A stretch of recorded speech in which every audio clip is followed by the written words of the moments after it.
কক্সবাজারে সাগর পারে হচ্ছে বিশ্বমানের রেল স্টেশন। দ্রুত এগিয়ে যাচ্ছে লাইন বসানোর কাজ। 2022 সালের ডিসেম্বরে চালুর আশা। 2022 সালের ডিসেম্বর মাসে আমরা এই প্রজেক্টটা সাকসেসফুলি হ্যান্ডওভার করতে পারবো। উন্নত এবং আরামদায়ক ট্রেনগুলো সেগুলো থাকবে টুরিস্টদের উপযোগী। আগামী মাসে খুলছে দৃষ্টিনন্দন পায়রা সেতু। ঢাকা থেকে সরাসরি যাওয়া যাবে কুয়াকাটা।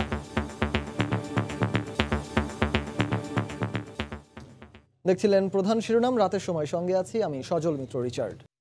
এবার অন্যান্য শীর্ষ সংবাদ। ই কমার্সের নামে কোটি কোটি টাকা হাতিয়ে নেওয়া বুঝতে পারেনি বাণিজ্য মন্ত্রণালয়। দায় এড়ানোর সুযোগ নেই বললেন অর্থমন্ত্রী। বিক্রি করা যাবে না ইভেলির সম্পদ। বিদেশি বিনিয়োগে নিরাপদ স্থান বাংলাদেশ। নিউ ইয়র্কে বিজনেস কাউন্সিলের বৈঠকে প্রধানমন্ত্রী। ঢাকা ওয়াশিংটন সহযোগিতা বাড়ানোর আশা। রাস্তার পাশে তারা কম্পিউটার কাজ করে, তারা সিন্ডিকেট করা জড়িত। এই গাছতলায় এসে যদি ইনফরমেশন নিতে হয় তাহলে এই স্থাপনাটা কেন ভাই? পাসপোর্ট অফিসের হয়রানির আরেক নাম দালাল চক্র। বৈধতা দিতে চায় কর্তৃপক্ষ। ক্ষুব্ধ সেবা গ্রহীতারা। সাফাই গাইলেন ডিজি।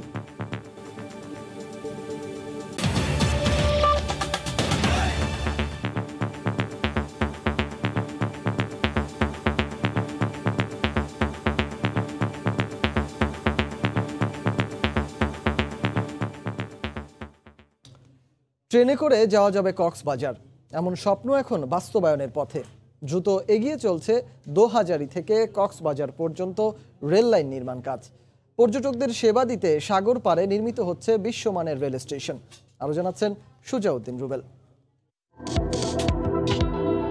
বিশ্বের দীর্ঘতম সমুদ্র সৈকত শহর কক্সবাজার। সড়ক ও বিমানপথই এখানে আসার মাধ্যম ছিল। সেই সাগর পাড়ে এবার হচ্ছে ট্রেনের দৃষ্টিনন্দন স্টেশন। কক্সবাজারের অংশে এগিয়ে যাচ্ছে রেল লাইন নির্মাণের কাজ। ঝিলঞ্জা ইউনিয়নের চান্দের পাড়ায় একটি বড়সড় ঝিনুক তৈরি করছে রেলওয়ে। ঝিনুকটির দুই অংশের মাঝে ফাঁকা থাকবে 6 তলা উচ্চতার সমান।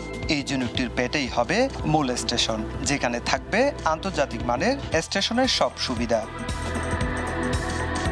স্টেশনটির দ্বিতীয় তলায় ফুট ওভারব্রিজ ব্যবহার করে যাত্রীরা উঠবেন ট্রেনে। 6 তলা স্টেশন ভবনে যাত্রীদের ওয়েটিং রুম, শিশু যত্ন কেন্দ্র, খেলার জায়গা, রেস্টুরেন্ট, আবাসিক হোটেল, মিলনায়তন সহ আধুনিক সুবিধা থাকবে এখানে। হোটেল, ফুড কোর্ট এবং অন্যান্য শপিং মল সবকিছুই থাকবে এবং এটার সম্পূর্ণই অটোমেটিক সিস্টেম হবে। এখন আমার কনস্ট্রাকশনের কাজ চলতেছে এখানে, আর প্ল্যাটফর্মের কাজটাও আমরা অলরেডি শুরু করে দিয়েছি। তো হোপফুলি আমরা আশাবাদী 2022 সালের ডিসেম্বর মাসে আমরা এই প্রজেক্টটা সাকসেসফুলি হ্যান্ডওভার করতে পারবো। ইতিমধ্যে দ্বিতীয় তলা পর্যন্ত নির্মাণ কাজ শেষ, চলছে তৃতীয় তলার কাজ। বুধবার দুপুরে এই আইকনিক স্টেশনের নির্মাণ কাজ পরিদর্শনে যান রেলমন্ত্রী। এ সময় তিনি জানান, নানা জটিলতায় প্রকল্পের মেয়াদ 1 বছর বাড়ানো হলেও আগামী 2022 সালের ডিসেম্বরে কাজ শেষ করা হবে। উন্নত এবং আরামদায়ক যাতে আপনার ট্রেনগুলো সেগুলো থাকবে টুরিস্টদের উপযোগী, সেই ট্রেনগুলো আমরা ইতিমধ্যেই প্রকিউরমেন্টের জন্য ইতিমধ্যেই পদক্ষেপ গ্রহণ করেছি। দোহাজারী থেকে কক্সবাজার পর্যন্ত থাকছে 9টি রেল স্টেশন, যা হবে দোহাজারী, সাতকানিয়া, লোহাগাড়া, হারবাং, চকরিয়া, দুলহাজারা, ইসলামাবাদ, রামু ও কক্সবাজার। এই প্রকল্পটি বাস্তবায়িত হলে পর্যটন নগরী কক্সবাজারে পর্যটক আগমন বহুগুণ বাড়বে বলে মনে করছেন সংশ্লিষ্টরা।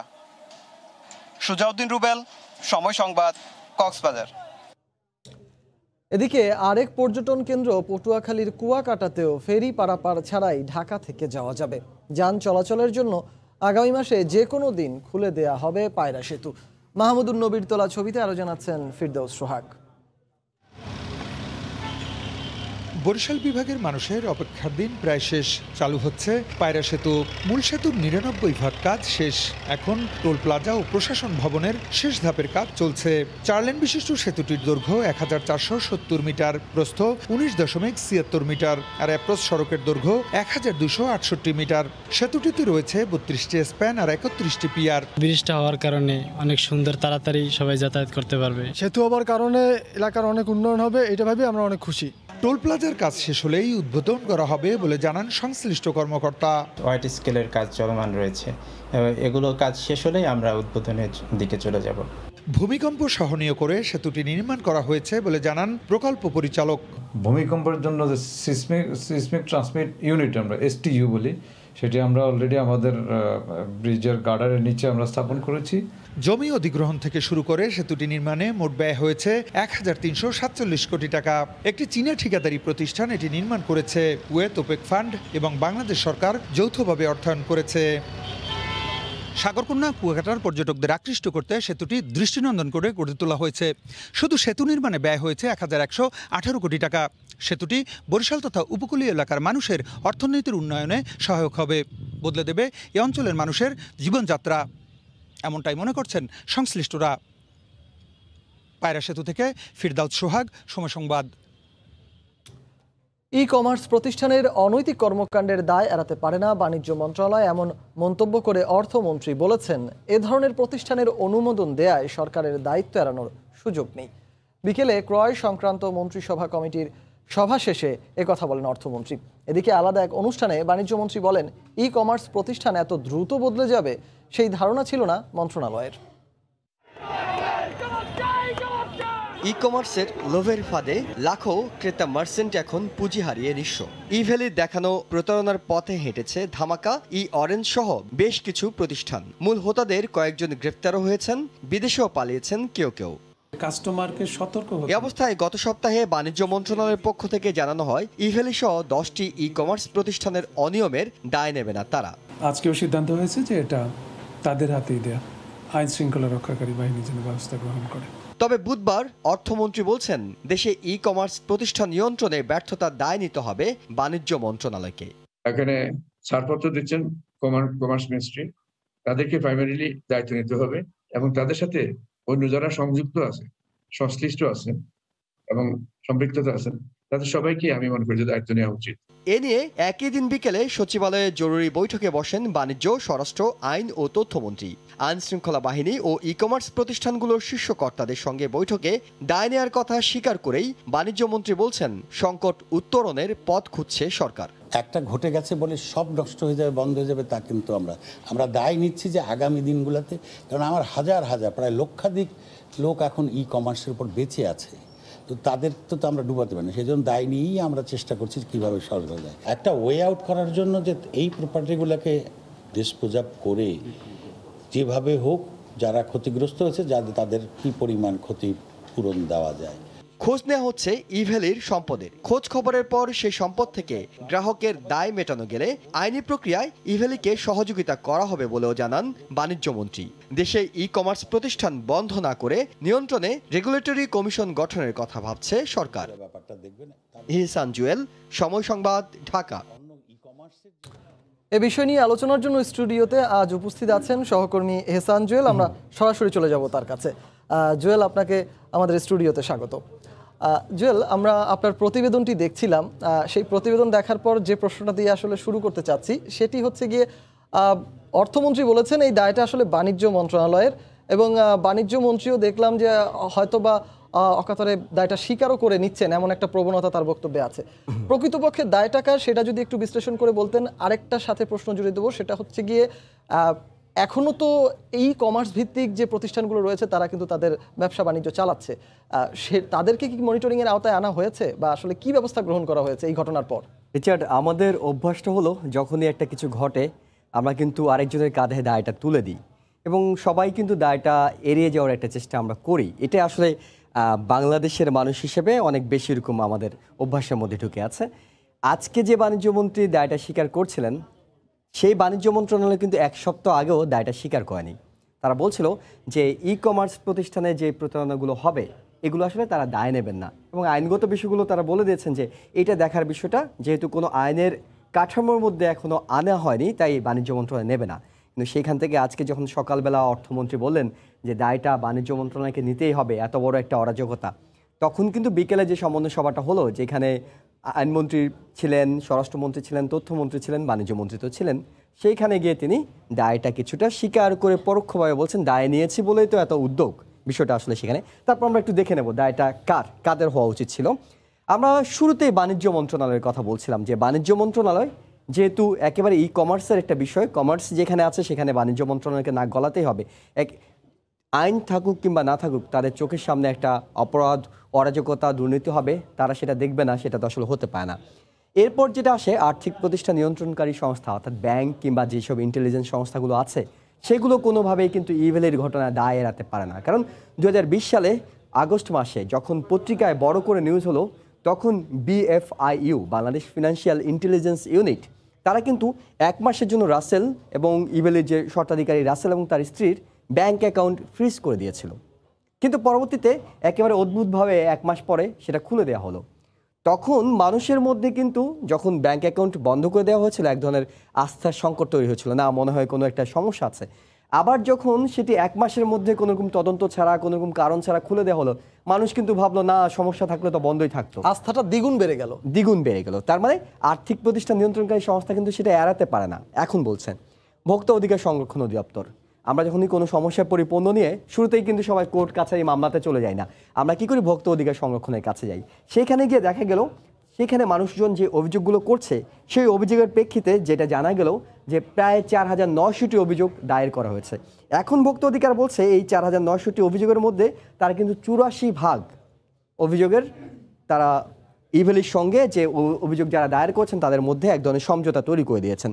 তারপর আসে প্রতিযোগিতা কমিশন। দেশে যে ধরনের প্রতিযোগিতাই হোক না কেন ব্যবসা বাণিজ্য নিয়ে, তারা সেটি দেখার কথা ছিল আইন শৃঙ্খলা রক্ষা বাহিনী। যারা দেখছেন যে দিনের পর দিন চোখের সামনে এরকম একটা অবাস্তব মডেল নিয়ে মানুষ এগিয়ে যাচ্ছে, কোনো রকম প্রতিকারের ব্যবস্থা করা হয়নি। একই সঙ্গে দায় আছে গণমাধ্যমেরও, যেখানে বড় বড় করে বিজ্ঞাপন দেওয়া হতো ইভেলির, এবং এইসব বিজ্ঞাপনের মাধ্যমে মানুষের মধ্যে কিন্তু আস্থা তৈরি হতো। এখন এই যে গণমাধ্যম কর্মী হিসেবে আমরা কিন্তু দায়টা এড়ানোর জন্যই আমরা একটু জানিয়ে দিতে চাই যে কোন 10টি প্রতিষ্ঠান এখনও, শুধুমাত্র ইভেলে নয়, 10টা প্রতিষ্ঠান কিন্তু একেবারে তালিকার মধ্যে আছে। ইভেলে আছে, ধামাকা আছে, অরেঞ্জ আছে, সিরাজগঞ্জ শপ আছে, আলাদিনের প্রদীপ, Qcoom, boom boom, Adiyan mart, new.com BD এবং আলেশা মার্ট। এই 10টা প্রতিষ্ঠানে কিন্তু অব্যবস্থাপনা চলছে এবং সেটা নিয়ে বাণিজ্য মন্ত্রণালয়ের দুদক, বাংলাদেশ ব্যাংক, সবার কাছে কিন্তু চিঠি পাঠানো হয়েছে, তাদের সম্পদের হিসাব চাওয়া হয়েছে, তদন্ত চাওয়া হচ্ছে। এখন দেখেন, এই যে আমরা ইভেলি বলছি, 10টা প্রতিষ্ঠানের কথা বলছি, এটা বাণিজ্য মন্ত্রণালয় আজকে বলছে যে আমরা আসলে অভিজ্ঞতা নিয়ে এগিয়ে যাব। নতুন কিছু কি বাংলাদেশের জন্য? যদি আমরা বলি সে 90 দশক থেকে তো এগুলো চলছে, এক একটা ঘটনা আসবে, আপনি বলবেন যে আচ্ছা এটা নতুন আসলো, তারপর আমরা সেটা করলাম। আগের প্রতারণাগুলো যদি দেখেন তাহলে কিন্তু সেখানে দেখবেন একেবারে 90 দশক থেকে শুরু করে Islamic trade and commerce limited, তারা 1996 সালে শুরু করলো তাদের প্রতারণা, শেষ করলো 2002 সালে এসে। তারপরে আমরা যুবক নামে একটা প্রতিষ্ঠানের সঙ্গে পরিচিত হলাম, যারা 1996 সালে শুরু করে 2006 পর্যন্ত 10 বছর ধরে এই প্রতারণাটা চালিয়ে গেছে এবং গ্রাহকদের 250 কোটি টাকা লোপাট করে তারা পালিয়ে গেছে। ডেস্টিনি সবচেয়ে বেশি আলোচিত, 2004 সালে শুরু করে 2012 সাল তারা প্রায় 4000 কোটি টাকা লোপাট করেছে। তার মানে অনেকগুলো প্রতিষ্ঠানে কিন্তু এর আগে লোপাট করেছে গ্রাহকদের। এখন ইভেলের কথা আসছে যে 2018 সালে খেয়াল করে দেখুন, 16 ডিসেম্বর তারা শুরু করেছে। একেবারে চমৎকার একটা দিন কিন্তু বেছে নিয়েছে প্রতারণার জন্য, এবং সেটা আসলে শেষটা কবে আমরা এখনো জানি না। এখনই কি ইভেলি শেষ নাকি শেষ হলো না, সেটা কিন্তু এখনই বলা যাচ্ছে না। এক্ষেত্রে আমরা একটা সংবাদ দেখে আসবো। আমরা তো সমস্যার কথা বলছিলাম, সমস্যা থেকে আসলে উত্তরণ কীভাবে করা যায়। সেক্ষেত্রে বলা হচ্ছে যে ইভেলির সম্পদ বিষয়টি জানতে আদালত পর্যন্ত বিষয়টি গড়িয়েছে এবং আদালত বিষয়ে হস্তক্ষেপ করেছে, তার একটা রিটও হয়েছে এবং বলা হচ্ছে আদালতের মাধ্যমেই ইভেলির সম্পদের হিসাব নিয়ে সেটা কিন্তু গ্রাহকদের মধ্যে বন্টন করা সম্ভব। আমরা একটু নিউজটা দেখে আসতে চাই। মামলার জালে ই কমার্স প্রতিষ্ঠান ইভ্যালি, প্রতিষ্ঠানটির সিইও ও চেয়ারম্যান গ্রেফতারের পর এখন পর্যন্ত ঢাকায় মামলা হয়েছে 3টি, উচ্চ আদালতেও হয়েছে আবেদন। ওয়াশিং মেশিন অর্ডার করে 5 মাসেও পণ্য এবং টাকা ফেরত না পাওয়ায় উচ্চ আদালতে আবেদন করেন এক ভুক্তভোগী। তিনি ইভ্যালিকে বিলুপ্ত দেখতে চান। শুনানি শেষে প্রতিষ্ঠানটির স্থাবর অস্থাবর সম্পত্তি বিক্রি ও হস্তান্তরের ওপর নিষেধাজ্ঞা দেওয়া হয়। কেন অবসায়ন করা হবে না জানতে চাওয়া হয়েছে সরকারের কাছে। কোর্টের কাছে প্রেয়ার দিয়ে হচ্ছে কোম্পানি অবসান ঘটানোর জন্য, যেটাকে ওয়াইন্ডিং আপ বলে। তো কোর্ট একটা নোটিশ ইস্যু করে রেসপন্ডেন্টদের উপরে, আর ইভ্যালির সকল সম্পত্তি, স্থাবর অস্থাবর সম্পত্তি বিক্রি অথবা ট্রান্সফারের উপরে নিষেধাজ্ঞা দেয়। এছাড়া ই কমার্স প্রতিষ্ঠানের অর্থ আত্মসাৎ ও টাকা পাচার খতিয়ে দেখতে বিচার বিভাগীয় তদন্ত চেয়ে আবেদন করা হয়েছে উচ্চ আদালতে। মুখ্য মহানগর হাকিম আদালতেও রাসেলের বিরুদ্ধে মামলার আবেদন করা হলে ধানমন্ডি থানাকে তদন্তের দায়িত্ব দেওয়া হয়েছে।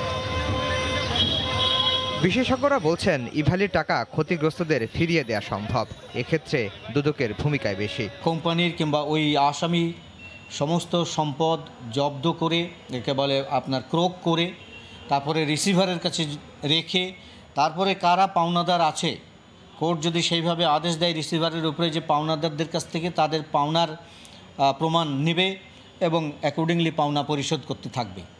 তারপরে অপরাধ যখন প্রমাণ হবে তখন বাকি যেটা থাকবে সেটা বাজেয়াপ্ত হবে।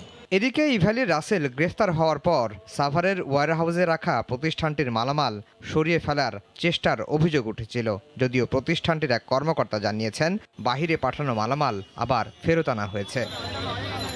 আফজার হোসেন, সময় সংবাদ, ঢাকা।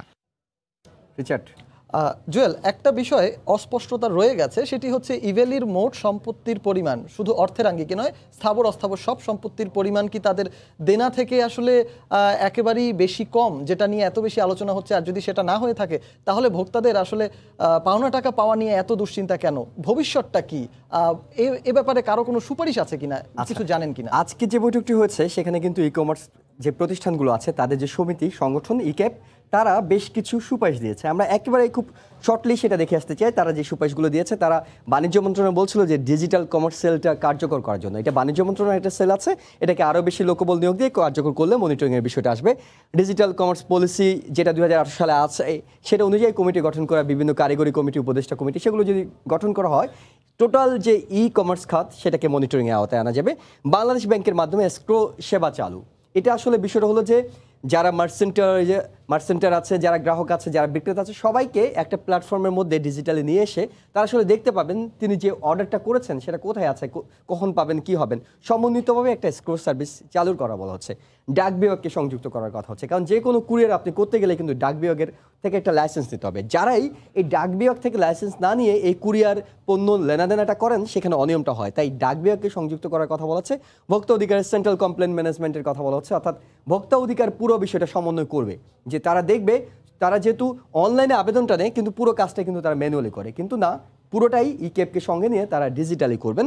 আইনের প্রয়োগ, অর্থাৎ যখন যে সমস্যা আসবে, কখন 7 মণ ঘি জোগাড় হবে, কখন রাধা নাচবে, সেটার জন্য অপেক্ষা না করে একেবারে আইন সুপারিশ, আইন না পাল্টে ফেলে যেটা প্রচলিত আইন আছে সেখানে যাতে প্রয়োগটা করা হয়, অর্থাৎ যখনই প্রতারণা পাওয়া যায় সেটা যাতে করা হয়, সেটা সমাধানটা তারা এই সুপারিশগুলো করছেন।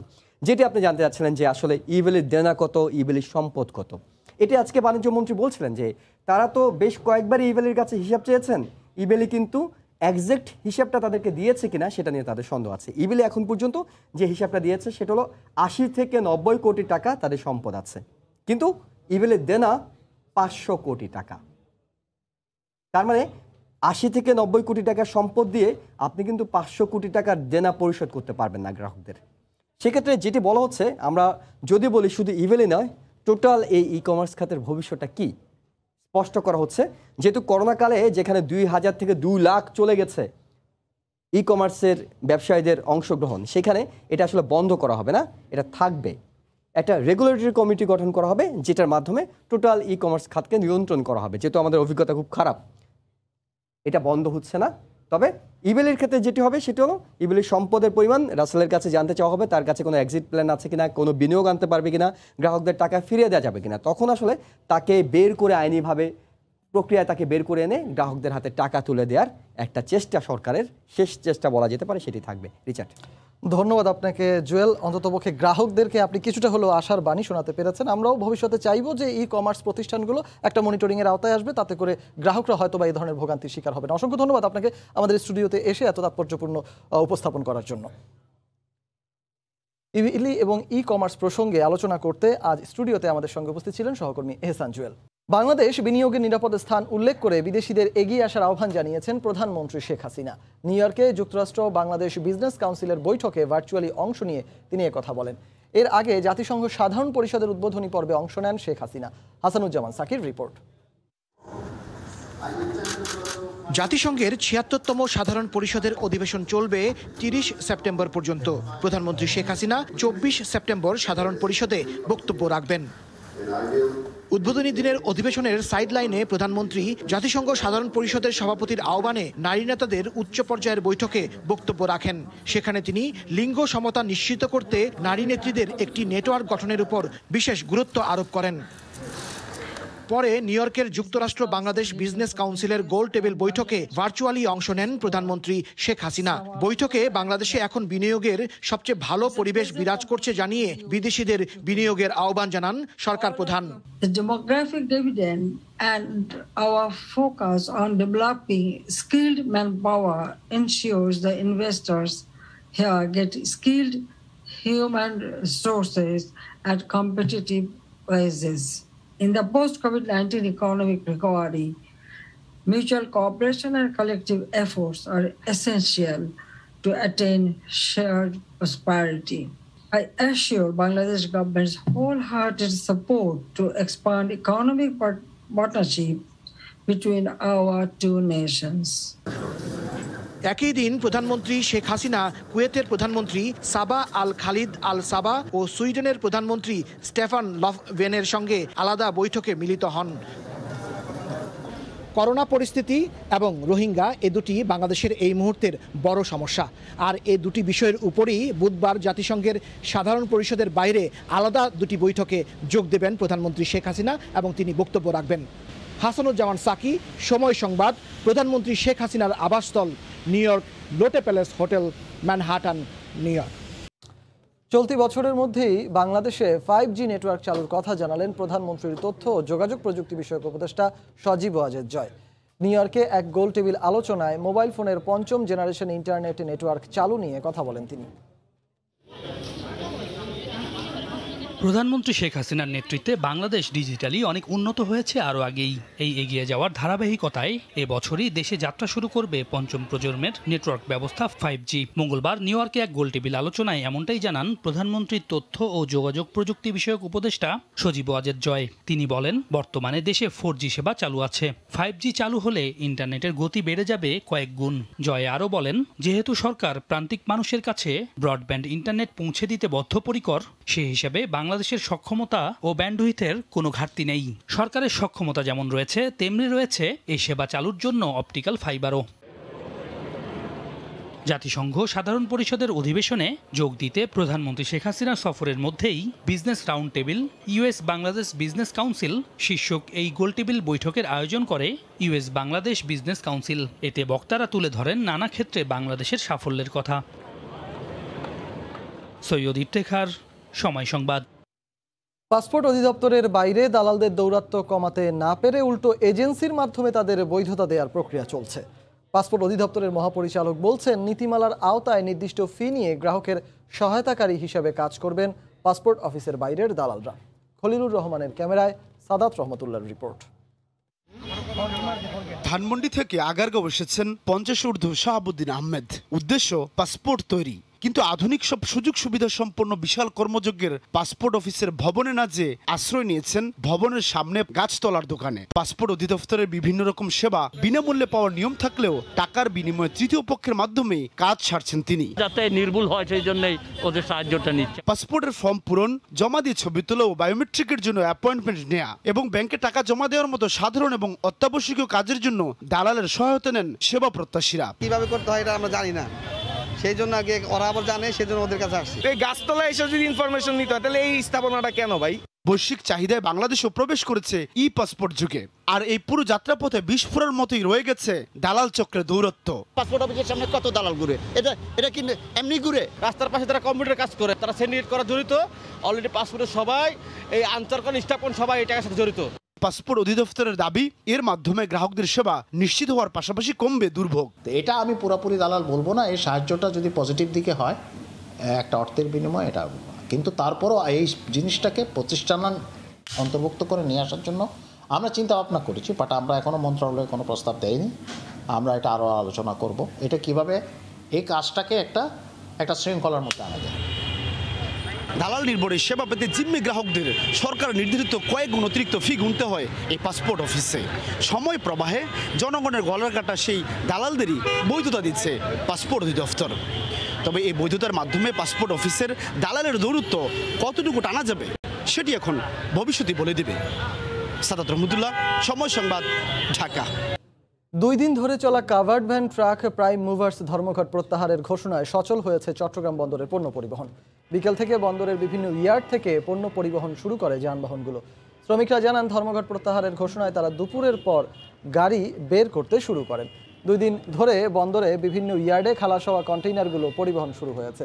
এদিকে 48 ঘন্টা পর পণ্য পরিবহন শুরু হওয়ায় বন্দর গেট থেকে পুরো এলাকায় ট্রাক, কাভার্ড ভ্যান, প্রাইম মুভারের দীর্ঘ লাইনের সৃষ্টি হয়েছে যানজট।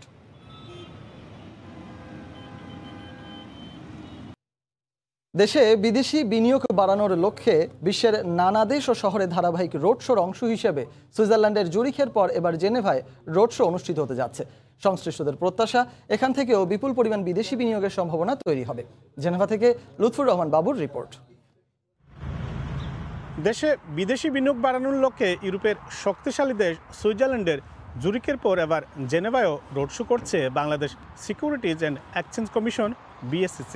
Investor summit Bangladesh capital market শিরোনামের এই রোড শোতেও দেশের অর্থনীতির বর্তমান পরিস্থিতি, শেয়ার বাজার সহ সার্বিক উন্নয়ন কর্মকাণ্ডের চিত্র তুলে ধরবেন সংশ্লিষ্টরা।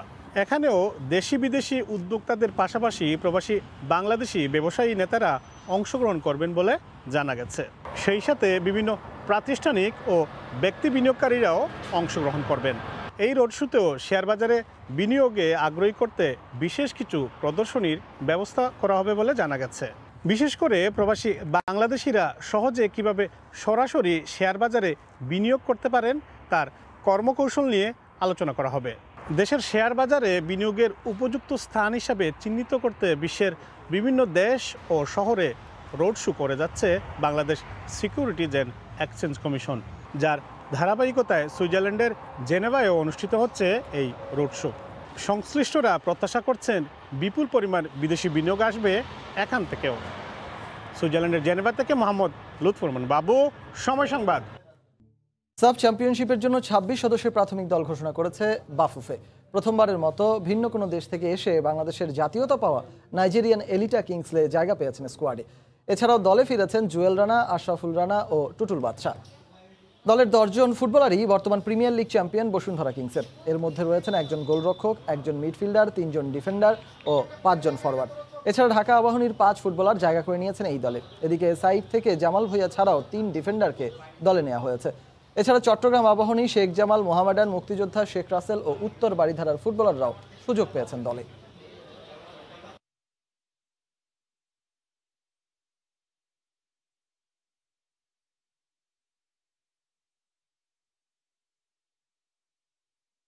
এ পর্যায়ে শীর্ষ সংবাদ জানিয়ে দিচ্ছি আরেকবার। 2025 সালে অ্যাচিভ করব আমাদের এই কমার্সের এই বিজনেস, সেটা কিন্তু করোনার কারণে সেটা অনেক আগে এসছে। ই কমার্সের নামে কোটি কোটি টাকা হাতিয়ে নেওয়া বুঝতে পারেনি বাণিজ্য মন্ত্রণালয়, দায় এড়ানোর সুযোগ নেই বললেন অর্থমন্ত্রী। বিক্রি করা যাবে না ইভ্যালির সম্পদ। বিদেশি বিনিয়োগের নিরাপদ স্থান বাংলাদেশ, নিউ ইয়র্কে বিজনেস কাউন্সিলের বৈঠকে প্রধানমন্ত্রী। ঢাকা, ওয়াশিংটন সহযোগিতা বাড়ানোর আশা।